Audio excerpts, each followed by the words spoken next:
Fabulous French!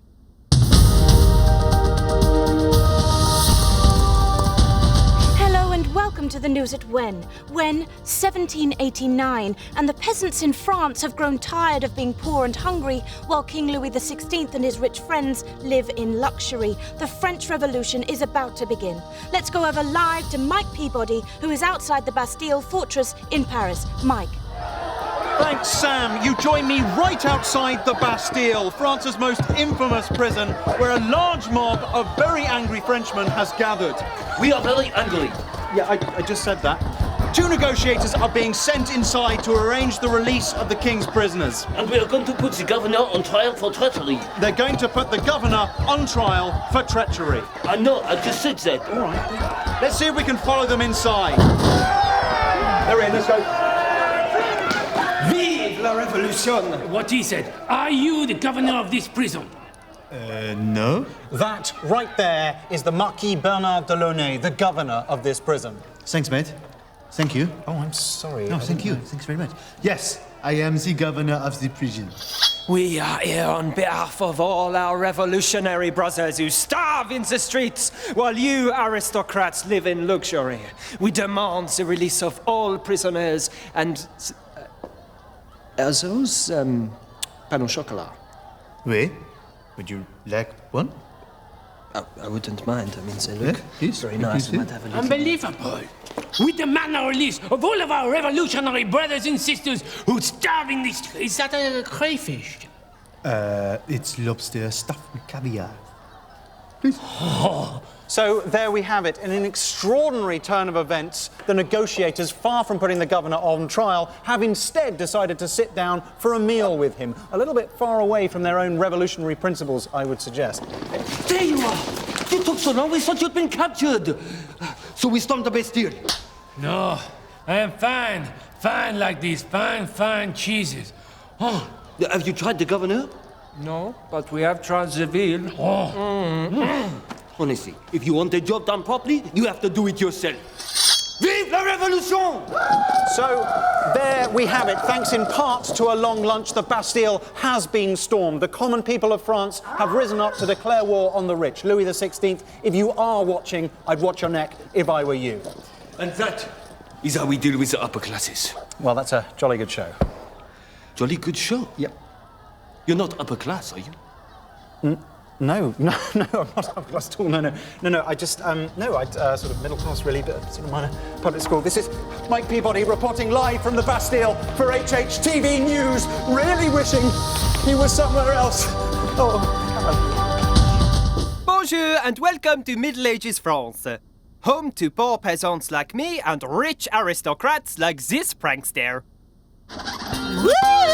Hey! What's up, prank fans? My name is Robert Artois, and you are watching You've Been Artois, the red-hot hidden camera show that is both book and gnarly. You see, I know those words. I am street, no? Woo!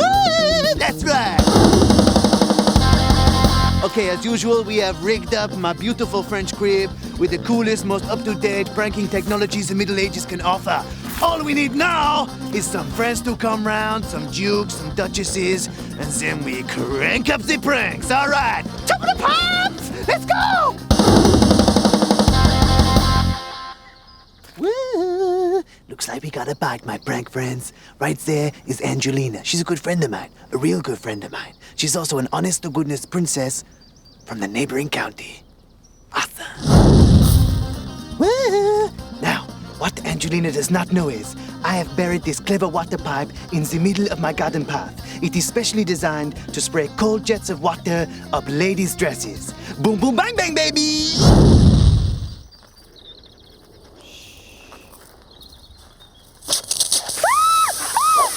Alright, yeah! You've been Artois! What? You've been Artois! What do you mean? I mean, you've been Artois, as in me, Robert of Artois. You know me? Come on, baby. We met at the County Christos dinner party. You look so beautiful that night with hair. Oh, that is not important. What's important is you've been Artois! Why do you keep saying that? Because you've been Artois, girl. Awesome! Woo! Look who else has popped by to say hi. It's my main man, the Portuguese ambassador. Boom, baby! It's my spinning statue! Oh, and he's fallen in the nettles! Excellent! Time for me to go and say hello. I will kill whoever did this. Maybe I just leave it for a little bit, okay? Okay.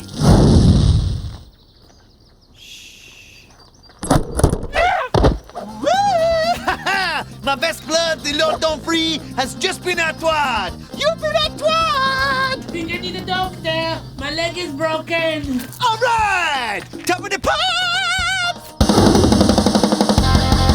Okay, I think you will agree. These dudes have made excellent spots, no? High five, big brother. Who are you? Okay, then. Next week, we have more fun, we have more pranks, Ha! You've been outwarded. It's not twad! A twad, yeah? No, that is not cool. That is not cool! I thought you were my friend! Will you join us here in Vienna at the climax of this thrilling encounter between keen chess player and part-time military genius Napoleon Bonaparte and the extraordinary chess-playing robot known as the Mechanical Turk? Yes, indeed, Stan. Dramatic scenes here as Napoleon's really being tested by this strange machine. Question on everyone's lips, how does it work? And it's the French general's move. You play a fine game, my mechanical friend, but I fear you have met your match. There. The Mechanical Turk's face has given nothing away, largely because it doesn't move. I can see you getting out of this one.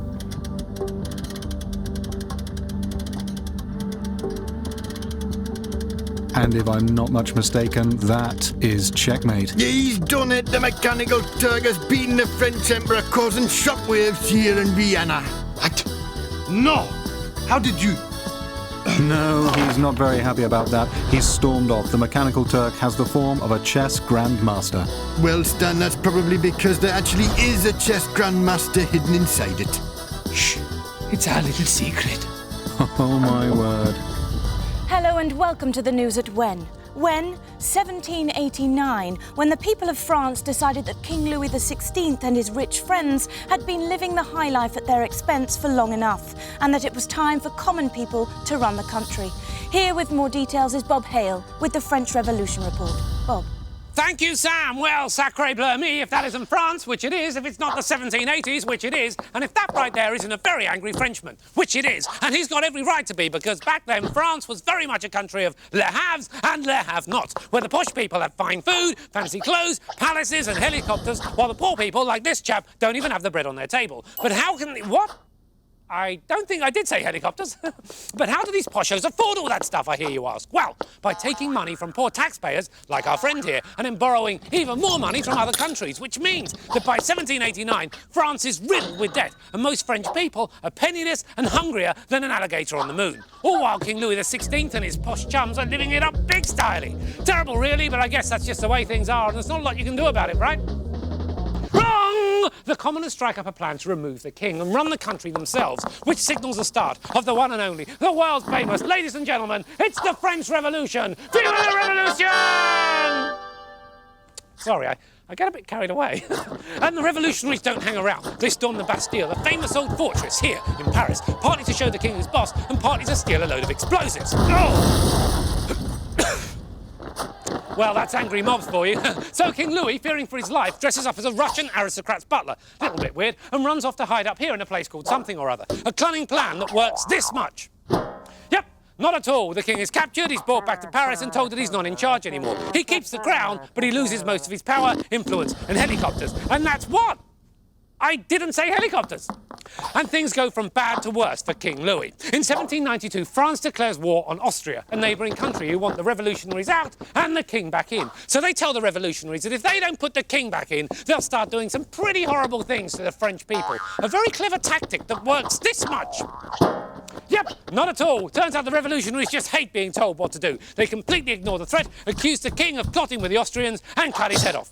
Then they cut his wife's head off. And then, frankly, they just get a little bit carried away. Soon they are cutting heads off left, right and centre, declaring anyone who doesn't agree with everything they say as an enemy of the revolution, a crime punishable by, yes, you've guessed it, having your head cut off. In fact, if we look at the head cutting off-ometer, we can see that somewhere between 16 and 40,000 heads were cut off in just 2 years. So many, in fact, that they not only broke our thingy, but they had to invent a whole new head cutting off thingy called the guillotine. So, at that time, it was all cut his head off, cut her head off, cut his head off, cut her head off, until, finally, after 5 long years and lots of heads being cut off, the people of France said, stop cutting people's heads off! And they took the man responsible for most of the heads being cut off, Maximilian Robespierre, and yep, you've guessed it, they cut his head off. And that's the end of the French Revolution, the end of the French royalty, and if I don't get a cup of tea and a biscuit in the next 3 seconds, it might very well be the end of old Bobsy. Oh, thank you so much, thank you.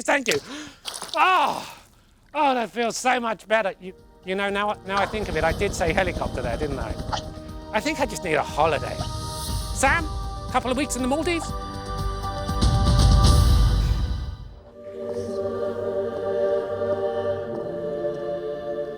You look beautiful. Thank you. Who are you? Oh, sorry. I am the Duke de Chevreuse. I'm going to marry you today. Enchanté? What? Where's King Charles I? I'm supposed to marry him, not you. You could do worse. I'm a duke. He's a king. Oh, yeah. Yeah, I suppose he is. Anyway, he said to say he's very sorry, but he's a bit busy, so would you mind if I sort of stood in for him for the whole wedding scene? Stood in? Yeah, well, you know, it's a bit difficult for him. There's this whole tricky business with religion. You're Catholic, he's not. Plus, of course, you're in France, he's not. So, in the end, I just thought it might be easier to pop down and sort of get married for him. Does he not want to marry me then? Oh, no. He's got this whole second wedding plan when you get to England next month. Yeah, a big church in Canterbury, a nice Protestant ceremony, big silly cake. Okay, then. Magnifique. Ready when you are. Do you, Henrietta Maria, take a man who is not here but somehow knows this man to be your lawfully wedded husband? I do. And does King Charles I take this woman to be his lawfully wedded wife? Yeah, apparently it does. Then I now pronounce you friend of the husband and somebody else's wife. You may kiss the other fella's bride. How dare you? I'm the wife of King Charles I. I think. Sort of. I'm so sorry, I always cry at weddings. I'm here with one of the 1,400 French force known as La Légion Noire, the Black Legion. Napoleon picked you for this invasion. You must be the very best. No, the very worst. No, the best are busy fighting in Europe. La Légion Noire is made up of convicts who are given the option of fighting or rotting in jail. Pardon, excusez-moi. We had a little party last night. Lots of food, lots of wine. They are sleeping it off. But shouldn't you be preparing for battle? I mean, the English could try to repel your invasion at any moment. No, I tell you we are completely safe. My spies tell me there are no British forces for 100 miles, and I will stake my reputation on that. Sir, I think the British army are coming over the hill. There goes my reputation. Okay, then. All right, allez, come on, this is the moment we have all trained for. They are upon us. On my orders, surrender! I think it's just women, though. Are you sure? They are dressed in red. You will not be too careful. Why have they all got their hands up? I think they're surrendering to you. Surrendering to us? Well, we just came down to the beach to see what Frenchmen look like. Well, I think it's your red jackets. From a distance, your red jackets make you look a little bit like the British Army. Well, this is just traditional women's dressing wear, yes? Well, I'd keep that under your hats if I were you. Well, at least until you tie them up. Oh, good thinking. Come on, girls, let's get these men tied up. So, there we have it. The very last invasion of Britain, defeated by a few Welsh lady sightseers. This is Mike Peabody, live from Fishguard for HHTV News. Back to you in the studio, Sam. Bonjour, Mama. Sorry, can you not do that? Waving, please. Very irritating. This week, we're in France for a special royal edition of Historical Wife Swap. The King of France, Louis XVI, and his wife, Marie Antoinette, will be doing a wife swap with Mr. and Mrs. French Peasant. But how will these two extremes of the French class system get on? Welcome to my humble abode, Mrs. Peasant. Up! Oh, your trousers, they appear to be around your ankles. I know! I do it all the time to make my friends laugh. Because I am your lovable, eccentric King Louis XVI. We are going to have so much fun.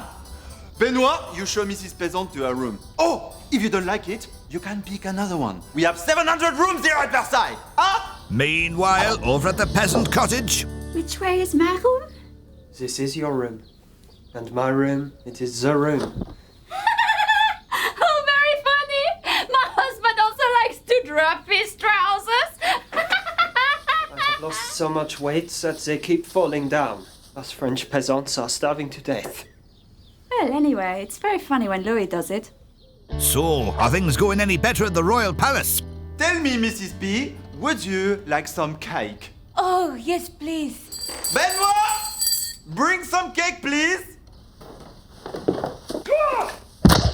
I am a lovable eccentric, no? Am I not, Benoit? Oui, très amusant. Oh, do you mind? Only I haven't eaten for weeks. Be my guest. The king just asked me if I wanted to have a bath in crushed strawberries. These royals, they are so out of touch. We peasants are starving, and they are having baths full of strawberries? I will scoff a lot. I am a starving peasant. It's supper time at the peasant cottage. You don't expect me to eat grass? Do you think I look like a cow? Serious question? But surely you peasants don't really eat grass. Last year there was a terrible harvest, and now the price of wheat is so high we can't afford bread. So yes, some of us have resorted to eating grass.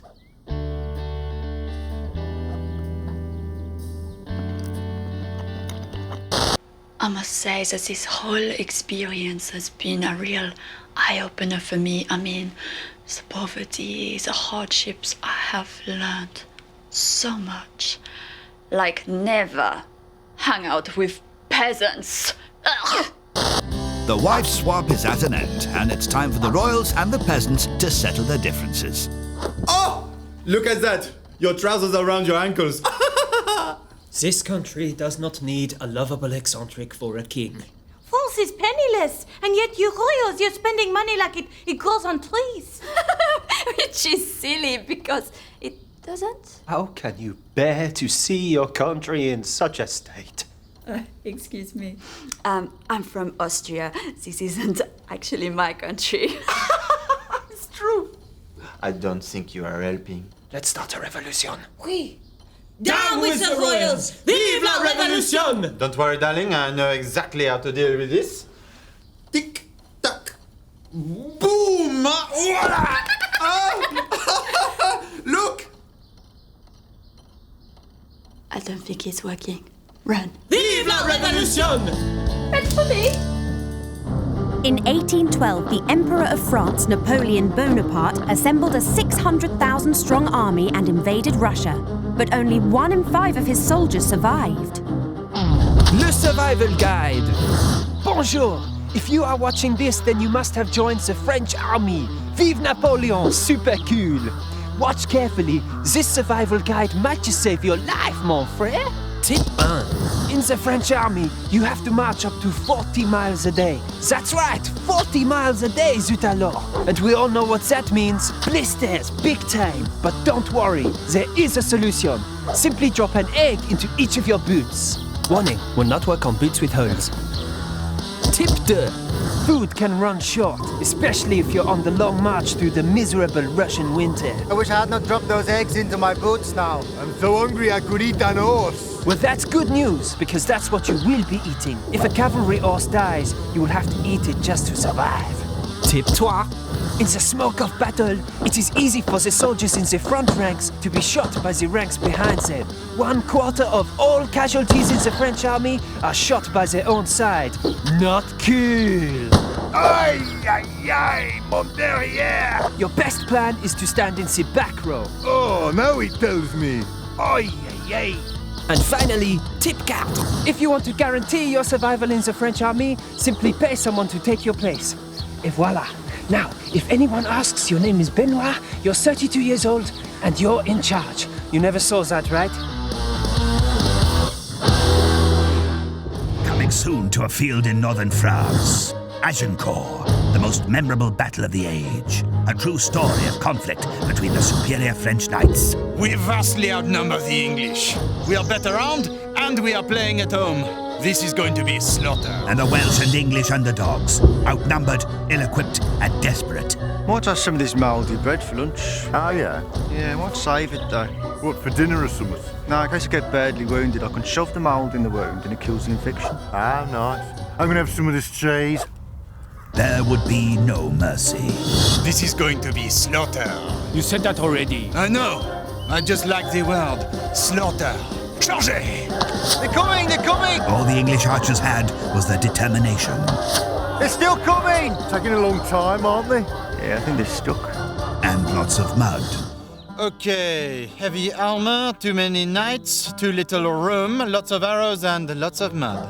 We probably should have thought this through a little better. Witness the easiest comeback of all time. Let's just wander over there and stab them up. It's a bit harsh. They started it. Ah. Do you think we could call this a draw? Where's your horse gone, mate? I'm sitting on it. Agincourt, a name to be remembered, a battle best forgotten, probably. Let's strip them and sell their armor. Wow, this is très plaisant. Yes, this is fabulous food. Any chance you could pass the cow? Oh, no. Cows are dirty things with udders. What we're eating here is buff. Isn't that right, Cherie? Whatever. Any chance you could pass the beef? Bravo. Thank you, Mary. Oh, Marie. Oh, okay. Is there any more of the pig? Oh, really, Lawrence, suitor laws. Do please excuse my husband's Anglo-Saxon. It's pork. Since when? Since 1066, when William the Conqueror invaded England, and we, educated people, started talking French, or rather slipping the odd word, or should I say, mot, in here and there, just to show we're not complete peasants. Or churls, as Lawrence still insists on calling them. Well, we both think it's a fabulous idea to, embrace the new Francais. Don't we, Cherry? Oh, yes, we certainly do. Any chance you could pass the mouton? Bravo, encore. That's the sheep. Do you always have to embarrass me? You what? It's pardon. Does anyone else need a drink? Oh, could you not at least try and say beverage? No, I couldn't, Mary, because I'm an Anglo-Saxon. I eat food, not dinner, and I hunt, I don't chase. And when I break wind, it makes a smell, not an odour. Lawrence. Well, listen, I think we'd best beat the traffic. Oh, no. Oh, please don't departez. But you haven't had any pudding. I mean, dessert. Oh, well, thanks a lot. Mon plaisir, chérie. Horrible Histories Productions presents Napoleon's Final Battle, Waterloo. Starring Napoleon Bonaparte as the Emperor of France, the King of Italy, the Protector of the Rhine, and all the other things he called himself. What? I like titles. Waterloo, the story of how the little military genius from Corsica Less of the little, okay? I am actually average height for my era. took on the combined might of the British and Prussian forces. The Prussians have arrived? Well, no one told me. Witness for yourselves one of the bloodiest battles of the Napoleonic Wars. I wish I could. I cannot see a thing. And it is not because I am short. And learn for the very first time the real reason for Napoleon's defeat. General, what are your orders? I don't know. I can't see anything. Perhaps if His Excellency were to climb upon his horse, he might get a better view of the battlefield. I cannot. I can give you a bunk up if you... No, it is not because I am short. It is... well... Piles? Piles of what? Look, I have a problem with my bum. Very painful. If I sit on my horse, it will be agony. In fact, I think I am going to have to lie down. But sir, without your tactical brilliance, we will be easily defeated. The Prussians are attacking our rear. Must you mention rear? Waterloo, the story of how a great military leader's career came to an end. Oh, please don't mention ends. Thanks to a sore bottom. And definitely do not mention bottoms. Coming to a muddy field near Brussels on Sunday the 18th of June 1815. How long is the film? About 3 hours. 3 hours? Yeah. I'm never going to be able to sit through that. Oh, the pains, the pains, the pains. It's the DVD the early 20th century has been waiting for. Joseph Pujol's explosive act that's been selling out the Moulin Rouge Cabaret in Paris. Just wait till you hear which instrument he's playing. It's Le Petomaine's windy performance on the pump cannon, live at the Moulin Rouge Cabaret Club in Paris. Every performance is a blast. The show always goes down a storm, even with royalty in the audience. I'm a big fan. Don't miss his famous farmyard impressions. With here and there, here, there, everywhere. Old MacDonald at their farm. E-I-E-I-O. It's the sellout show that's now touring the biggest theaters in Europe. I love watching this show.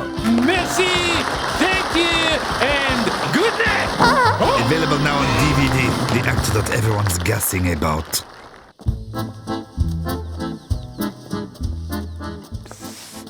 Are you Agent Sophie?